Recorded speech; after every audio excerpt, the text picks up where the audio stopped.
Hi, welcome back to the channel. I'm Michelle, and today I'm going to be talking about researching curriculum.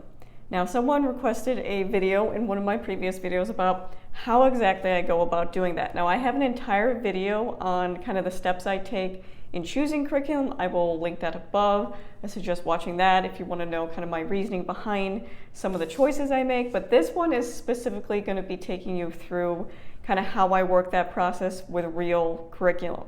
So, what I'm going to do is I'm actually going to do it from my computer, so you guys are going to follow me along on my computer as I research two different curriculums that I'm currently investigating or looking at or we're interested in, whatever. So to sum up my reasons really quick, if you don't want to watch that video, so the first couple things I look for, number one I look for in curriculum is the person who wrote it, the author, what are their credentials, qualifications. That is important to me.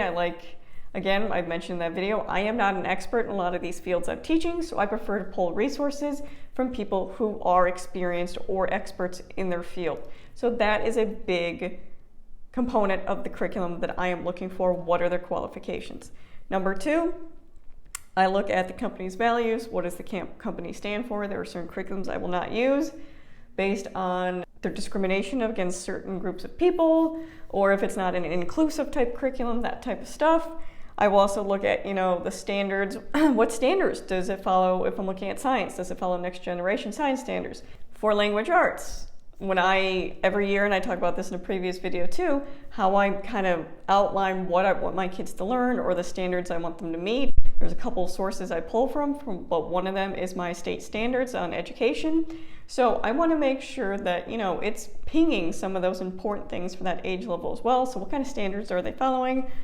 I look at that as well. I look at the cost of the curriculum because we are a single income family and that is by choice, and I know that's a privilege, but cost is an issue that we have to address. We can't afford everything we want. And the last thing I look at is the style of the curriculum. Will it fit how I teach, how my children learn, what I want them to get out of it? So that is a quick review of what I look for in a curriculum. Now I'm going to show you how I do that researching.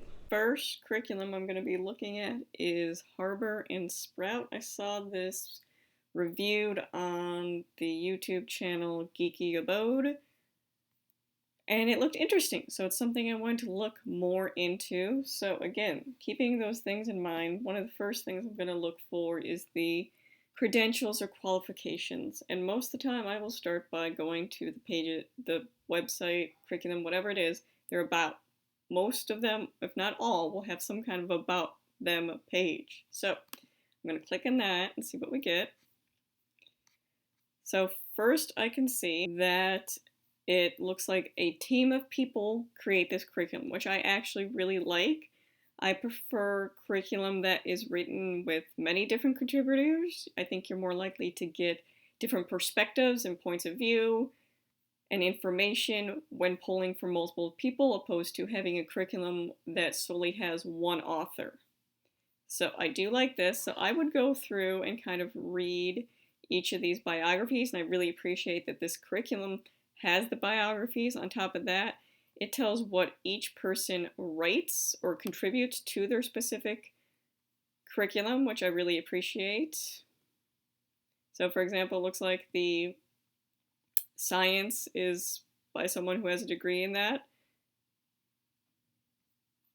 And again, I've talked about previously how I don't mind using curriculum that is written by homeschoolers, but I do prefer to have, someone with experience or qualifications in the area. So that would check that. It looks like they are using resources from people who are qualified or have experience in the area. So that would be a plus for me.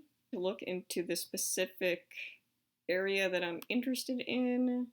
So these are more of a unit study type program. So you can see they have all these different unit studies. And I was looking at this mainly for like a summer unit study that we could do. So I'm going to try the forensic science unit. So again, here, one of my things is price. $30 I think is reasonable So it covers multiple areas: science, nature study, language arts, writing, history, geography, music. So I like that it incorporates many different things. And again, you'll see those contributors before, so where they got all the information. So that's good. When I'm looking at standards, take science. So we're going to looking at fingerprints, DNA, cryptography. Obviously, that's not something I think we would normally see in science standards, so it's not following anything like next generation science standards or anything like that, but it is a unit study. Same with language arts. I mean, it's not covering specific standards, but something I did want to show is what I will often do is have this is my state standards for education. So for example, if I wanted to know what my state standards for science is, I'd click on this.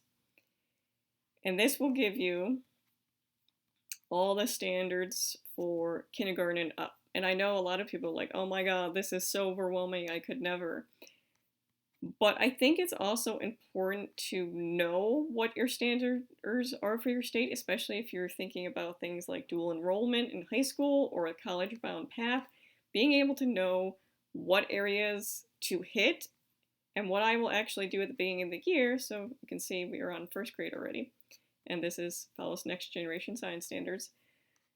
So what I will do in the beginning of the year is I will actually make so this is a goals and vision. So I will go through those state standards and write down the things I think are really important to hit, recommended on that. So for example, this would be this year. So you can see this is what and this is just made in OneNote. So this is what I expect for my fourth grader to have covered by the end of her four-year fourth grade year. These are the things I expect to have her covered, and we haven't gotten through fourth grade science yet. But this helps me keep track so I'm not constantly going back and forth. But this would be a good example of, write those standards you want at the beginning of the year. So when you're checking curriculum like this, it's very easy to see what areas it would hit. So I would highly recommend that be your pre-planning for the year.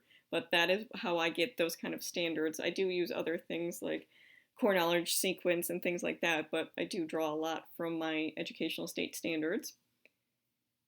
So I like that it has multiple contributors, there's qualified people writing the curriculum. It doesn't meet any specific standards I'm looking for, but again, this would be a unit study during the summer, so I'm not looking for a main curriculum or a core subject curriculum, so that would be all right. The cost is fine. And now to the style. The style would be the last thing that I would want to look at. And most of the time you will find that with samples.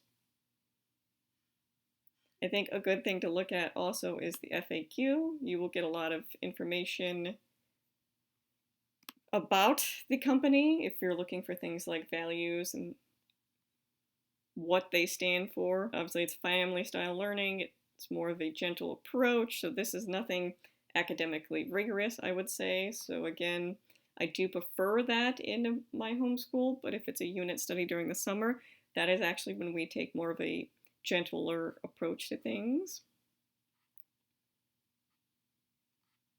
But the FAQ, the About Me page and the FAQ will probably give you the most information about the company. So I would say that this curriculum, again, because of the standards, I wouldn't use it as a main core curriculum. This would make an excellent, fun unit study, or maybe add on to something. For example, if we were doing a human body unit study, maybe add some of those components to it. It definitely has that more visual appeal to it that I think a lot of homeschoolers like. But I would not have this as any means be a core curriculum, but a fun unit study. So that is quickly how I would go through one of these. Now, I'm obviously not going to go through every single step I would go through and how in depth I would go into research, because that would be a super long video, but that gives you a quick what I do. If I find a company I'm interested in, I learn about the company, I look at the qualifications, what they stand for. And again, you can find that stuff in About Me. You can find it in the FAQ. So next I'm going to look at Blossom and Root. So Blossom and Root, I've looked at this in the past for when my oldest, we first started homeschooling, and I'm currently looking for some different language arts programs for my first grader. Now she's currently doing core knowledge. I really like it, but I want to see the other options out there, and I couldn't remember why I didn't specifically like this curriculum or why I eliminated it. So I figured I'd go back and look. So the same thing is you're going to go to the About Us section. First thing I'm looking for is qualifications, credentials, experience. So reading through this, I can see that this curriculum is written by one person, which to me is a red flag. And one thing I want to bring up is this. One thing we did in Torchlight last year was we went through Two Truths and a Lie, and I will link this down below, but it goes over how to evaluate sources, evaluate images, looking for bias. I think in a lot of homeschool written, like curriculum written by homeschool parents, it's very easy for things like opinion or bias to seep through. So this gives you a quick outline of how to spot things like bias, how to fact check, how to make sure the websites that these curriculums are using or referencing are educational and actually of quality. There are a lot of curriculum created by homeschool parents links other homeschool blogs or what have you, and a lot of those things I would not consider, fact-checked. Mindset of, you read a chapter from a book suggested and then you go do a craft project from a homeschool mom blog site. That isn't factual information to me. That's not enough. I know some people, that's what you do. That's fine. That's you. That is not how the direction we go in our homeschool at all. So fact checking, making sure the resources they're pulling, and I've talked about that in the video of how I choose curriculum. I don't mind using curriculum written by just homeschoolers with no credentials. It's just if they pull in the right resources. So they're pulling in resources that are accredited resources, like we're using websites that are educationally based websites. We're using books that are well written and accurate and inclusive, things like that. So being able to fact check and learning about fake news. And I like that it has this entire thing here because you could totally use this for homeschool curriculum too, is this accurate information I'm getting? Because you need to keep in mind as homeschoolers, a lot of us aren't experts in our field. We don't know when something is necessarily correct or incorrect, and it can be very hard to spot bias, but with a lot of homeschool written curriculum, it's easy for that to seep through. I see a lot of curriculum out there where parents use what they used for their kids, so they create their own curriculum, which is great for them. But when you're giving it to mass amounts of people, you need to make sure the information you're giving is correct. I don't think you should be writing a homeschool curriculum in, a week. It should be a long process that includes a lot of research. So, right up front, I'm not a big fan that it's only written by one person because, again, you're not going to get multiple perspectives, and it's a lot easier for bias to seep through when it's one person. I can see here that it says she was a teacher, so she has some kind of teaching background, so that would be experience that I find helpful. I can see on here she's heavily influenced by Charlotte Mason and Waldorf. Again, have nothing against those programs, but we tend to lean more traditional school, so I can see that kind of being not a good fit for us. So right away, credentials, qualifications, some kind of educational degree, and it looks like she's worked with her children, so that would be. I do not see any list of standards, so let's look at the actual curriculum here. So I would be looking at probably first grade with my 6-year-old. And I'm not going to look at science because I already know right away if it's written by this one person who has no qualifications in science, that's already an out. So I'm going to look at language arts. So we have our parent guide here. Again, written by one person. I really don't like that it's edited by, I'm assuming her husband. Again, no disrespect on that front, but I think having someone not close to you would probably be better. I feel like that's a conflict of interest there.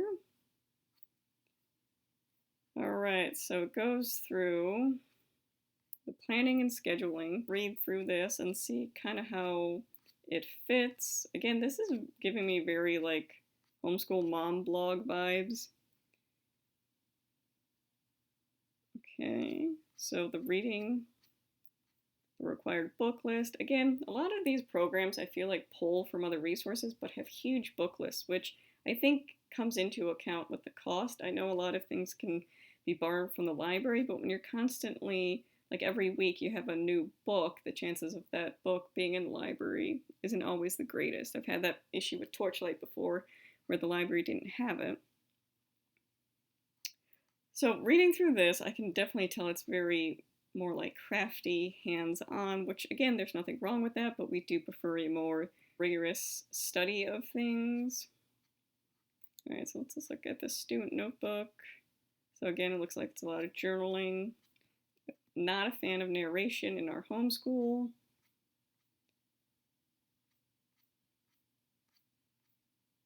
Not a fan of copywork, so I can kind of see why I eliminated it a couple years ago. It's just a little too, it's not structured enough for me. And the reading, for example, Torchlight, Core Knowledge does a lot of these. One of their first units in first grade is fables, and you learn about different fables, and you also do stories around the world. So a lot of these are touched on in Core Knowledge. And what's nice is in Core Knowledge, in the readers, they're actually, a lot of the books are included, or they have their own version of it. And the extra books are just optional. But this you probably need at least one of these books from the library. So I do like that, obviously here, it does have more inclusive books, which again tells me about the values of the company. But see, a lot of the curriculum is early elementary. I know Blossom and Root is a lot of people try it for history, the River of Voices. And again, the problem I have with this is this person does not have any type of humanities or history degree. So that would be a red flag for me. That I do appreciate different perspectives and things being drawn, but unless there are some like experts behind the curriculum, I don't think it's very usable as a core curriculum type thing. So looking at Blossom and Root, again, you can check out their frequently asked questions and learn more about it. Your two things you're going to definitely have to check out is their About Me. You learn more about them. Frequently asked questions that will answer some of your information. So looking at Blossom and Root, the qualifications, although this person seems to have some kind of teaching qualifications, they don't really get into specifics on degree or anything like that. If you want, you could totally, deep dive search more into the author and their credentials. But right now, the fact that it's written by one author, edited by, I'm assuming, her husband or a family member because they have the same last name, and her experiences in kindergarten, and she's writing to, up to 5th grade curriculum. This is not something I would consider very reliable or, in my opinion, well-researched curriculum. So that would be a check no for that. And it obviously doesn't follow any standards or anything like that. And I could go through and double check to see, what, by looking at the 1st grade, most of them will have a scope and sequence, something like that goes over what they're supposed to be learning, like an overview. And I could check that against the list, again, I made on this to see if it's hitting any of those marks I wanted to. But I would have to say, it doesn't hit that, the company values. And, I have to say nothing negative about that. It looks very inclusive. River of Voices alone probably tells me it's more inclusive than a lot of histories that are put out there. So the last thing would be cost. So let's look at the cost of this. All right, so the full bundle for everything would be $133, but how much is each individual? Can you get it individually? I do prefer, or do like that they have the who is it not for, because I definitely think I'd probably fit in the who is not for. So the language arts for first grade would be $55. I do feel like that's a little pricey for a PDF curriculum, especially since you would have to get all the books yourself. So I mean, this wouldn't deter me if I thought it was worth it, but for what you're getting, I don't think the $55. So it's not too expensive that I wouldn't purchase it. Let's put it that way. And the last thing would be style. This curriculum does not fit my style learning at all. Like I said, we are very academically rigorous in here, and it's a little too loosey-goosey for me. It's not structured enough, and it wouldn't be a good fit, and that's probably how I knew like 3 years ago that it wouldn't work. So I'll have to remember that next time. But again, I do like to reevaluate and go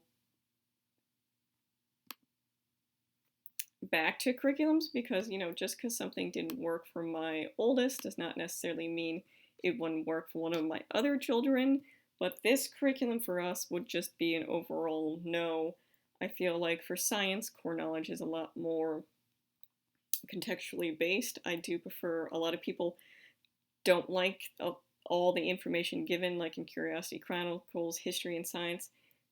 Core knowledge does give a lot of information, but I think having contextual knowledge is very important, and this just seems more like little tidbits of information, which isn't really our learning style. So that would be a no. So again, I would say no to Blossom and Root. It just doesn't fit us. It doesn't fit what I'm looking for in curriculum. And then Harbor and Sprout would be all right, but it would have to be one of those things where it's more of a unit study and not a core, or unit study or a supplement, not a core curriculum for us. So I hope that was helpful. Again, this is just how I do things. You do not have to copy exactly how I do it. But my biggest advice would be to have a list of things going into what are important to you. I've listed what's important to me: qualifications, credentials, standards, company values, cost, style. Those are my important things. Figure out what your important things are before looking at a curriculum. Look at your standards, or however you decide what you want your child to learn that year, and see if that curriculum fits into what you want to do. I think it makes it a lot easier having those things figured out first, and then looking at curriculum, and see if your curriculum fits into those areas, opposed to doing it the other way, trying to make curriculum fit when you're not sure what you're doing or where you're going or how things are going to be. But again, this is just my way of doing things. It's not the absolute best way. It's not the only way, but I hope this was helpful. And if you have any questions, please leave them in the comments below.